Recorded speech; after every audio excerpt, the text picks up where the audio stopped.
Right, hello. Going to be doing some work. Going to share some advice with you. Things I've learned the hard way. If you're looking to release your first game, this is my this is my entry into the videos because it seems like loads of folk are making videos about how to make your first game these days, and this is just going to be my version. No crap, no bullshit, just things that you need to know that I learned from releasing my first game because I've been making games for way over 10 years now, and I actually only released my first game on Steam last year. And I had loads of attempts in the past. Loads of times I shat out of it at the last second and said, I don't want the world to see this, and I canned it. And then when I did my first release last year, and now I'm coming up for my second release, Working Class Monsters will be coming out just under 3 weeks now. There's three things that I learned from my first release that really helped me, and I'm going to share them with you. The first one's deadlines, so we'll talk about that. Nice how boring, it's the best thing you can learn. The second thing is about knowing your limits, and the third one's big, so I need you to stick around for the third one. The first two are very important, and they actually tie together quite nicely. I'm going to try and do some work here on the side, but I might not. I get really into talking, don't I? I like talking about this stuff. Anyway, deadlines. Now, they sound boring, and you probably hear them at your day job all the time. Deadline this and deadline that. It's different, okay? It's different for us. Deadlines actually scientifically proven to make you more creative, because when you've got problems and deadlines are designed to give you problems, believe it or not, but when you've got problems, you need to overcome them. You need to come up with solutions to overcome the problems. And so, deadlines, your problem becomes, oh shit, I've got 5 months left to release this game. Suddenly, I can't spend 12 months trying to make it perfect, and then just add another 6 months on top of that. And we all know how that goes. If you've got the time, if you're flexible with the time that you're willing to spend in a game, you always fill it. It's not as if it ever comes to an end. It's not as if you say, I'll release this game one day when it's done, and then all of a sudden you get to the point where you go, okay, good enough. You just keep adding things over and over, and we've all been through it, so I'm not going to talk about that too much.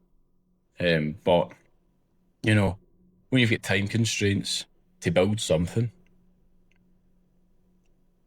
and all of a sudden, you play a new game and you see something that game does, you go, whoa, this would be really good in my game if I added this to my game. You're making a roguelike, and you play FIFA for the first time, or Forza.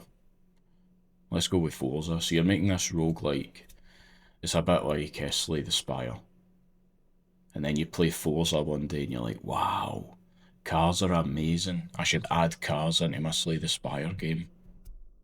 And if you don't have time constraints, you might go ahead and do that. And you might put it in, realise it's a shit idea, but because of the time you've put into it, you kind of feel like you need to make it work. And then 12 months down the line, you've got a shitty Slay the Spire clone with cars. Whereas if you went through that same experience, but you knew that you had a deadline coming up, a release date, you're like, well, it'd be nice to put cars in this game. However, I don't have time. And it's more important that I get this game done than add another year and put cars in it. But you might find a creative solution to give that same feeling that the cars were supposed to give. So, you might not need more time. You might just need a deadline. And that leads us into... Better do some work here, come on. That leads us into number 2. Know your limits. And this is where your ego has to go out the window. You need to get rid of it. We all know you're a great developer. But making games is hard. Making games is like crazy hard, man. I don't think people quite understand just how hard it is. And I mean, if you make games, from me, give yourself a wee pat in the back, son. Because think of all the things that you need to do to just make the game. Then on top of that, you need to market it, you need to polish it, quality assure, you know, make sure it's not broken. When it is broken, fix it. When people don't like certain things, tweak it, and then get people to actually play it and discover it. You're basically combining all the other creative industries like music and films and books and shit like that, and you're putting it all into one. And if you're a solo dev, you're pretty much doing it all yourself, even if you're not making everything. If you're buying assets and you're buying music and hiring people, you're still the director that pulls it all together to basically fit your vision, you know? And that's hard. It's dead hard. So, you need to know your limits. You need to know just how far you can go. And that's sore. It hurts to do that, because sometimes you need to sit back and go, no, this time. Not this time, Bouse. I would like to, but if I add these features, even though I can do them, I might not reach that 6-month release window or whatever it is. And that's hard.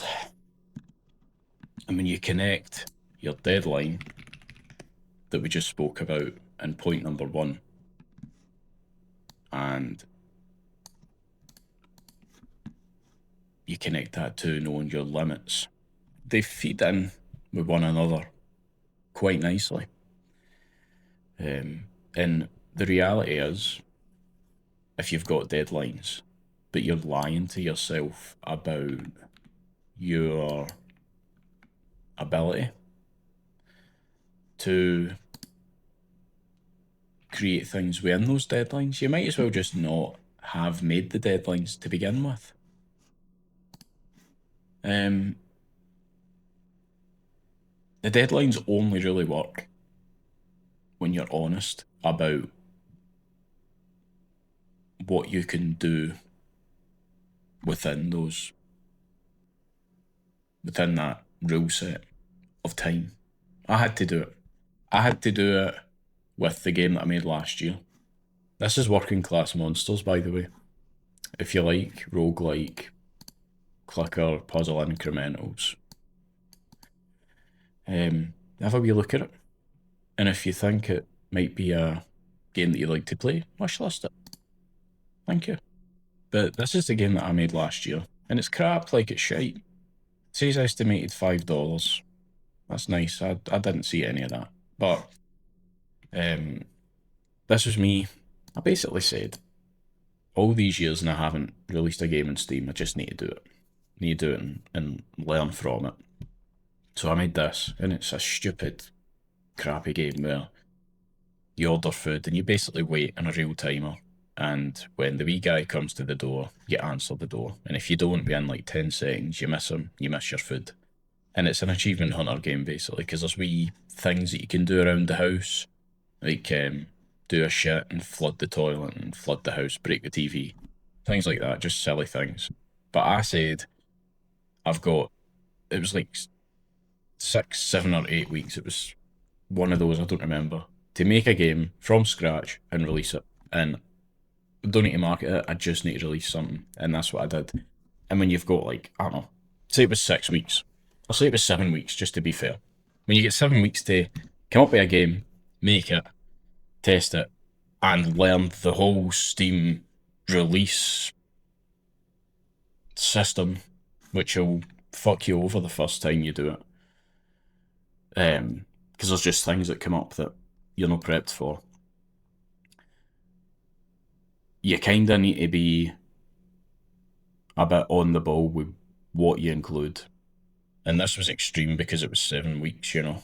I had to do the art. To be fair, I could have used an asset pack, but I wanted to do the pixel art. I enjoy doing pixel art. And I had to come up with some kind of end game and loop, even though there's not really anything. So that's an extreme example. I think you get the point.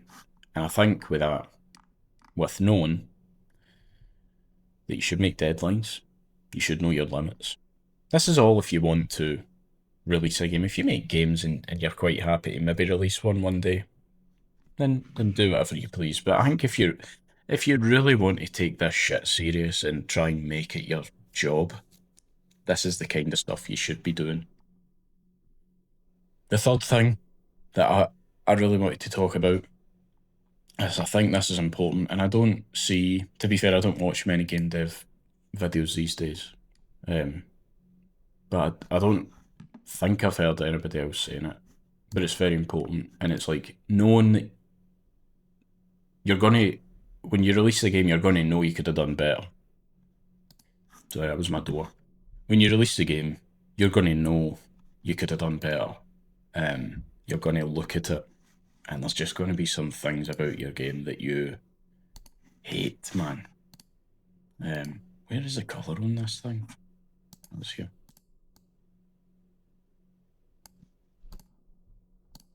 There's just going to be things that every time you look at it, you go, why did I do that? And I wish I had done it differently. And that's normal. That's part of learning and improving during the process. You know, you're going to learn some mad stuff when you're making a game, which is going to make you have a much more critical eye for certain things, you know. It's natural. Every creative person goes through this, and it doesn't really matter what level that they're at, you know. I'm pretty sure, I don't know, pretty sure Metallica sits and looks at some of their stuff when they're releasing an album and goes, fucking hell, like that sounds like shit. I'm sure they also know how to give themselves a pat on the back and say that sounds pretty good, but I'm going to guarantee you that they're not happy with some of the things that they release. And every creative person goes through this, has went through this. And so I think you should know that you can't get rid of it. You can't change it. But you can sort of learn to live with it.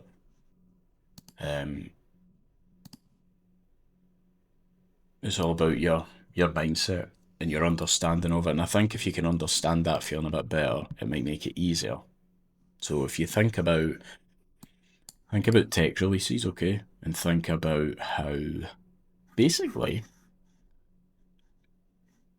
every bit of technology that comes out, as soon as it comes out, it's outdated. And it's outdated because when it gets released, it's not as if when that console gets released, every hardware manufacturer just stops developing their next product. You know, they keep developing, and so when that piece of hardware gets released, there's already something that's going to come after it in production, and therefore better technology, better equipment, shit like that, you know. Imagine if Apple, just every time they went to release an iPhone, sat and said, no, but it's no got this thing that the next one's got, so like let's put that in first. Like, you never would have got an iPhone. They never would have released it. And it's no different with your game. You know, you're naturally going to make a game, and as time goes on, you'll hate seeing it.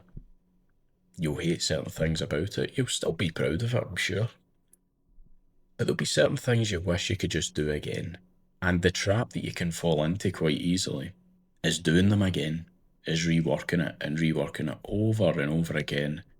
And again, that's just going to, if you don't have the deadline, like we spoke about at first, you're going to keep doing that indefinitely. And the world isn't going to get to see what you made, and that's sad because it deserves to see the thing you've been working on. So, if you're making a game and you're getting ready to release it, and you look at it and you just feel a bit of disgust at certain things, you're doing this shit right. You're doing it properly. Now, if you look at your game that you're about to release and you think, this is amazing, this is the best thing I've made, and I don't think I would change a thing about it, I'm a bit concerned for you. Because where are you going to go next? If you don't see how you're going to improve, then how are you going to make anything better? That's concerning. So what one would you rather be? I know what one I would rather be. And I think I can speak for you when I say I know what one you would rather be as well. So that's my 3 things. Okay? Deadlines. Make a deadline. Try and stick to it. It's okay to push back. I pushed back on Working Class Monsters twice, with good reason. I could push back again. Part of me wants to. However, it's at the point where it needs to come out, and it'll get polished as people point things out and fixed, and then I need to move on, and move on to something else. And then know your limits. Don't go crazy. Think of it as an iteration. Think of your first game as the first step, and then you'll maybe build the things that you wanted to add in your second and third game. And be okay with the fact that you feel like you could have done better. That's a great thing. And if you can just change your thinking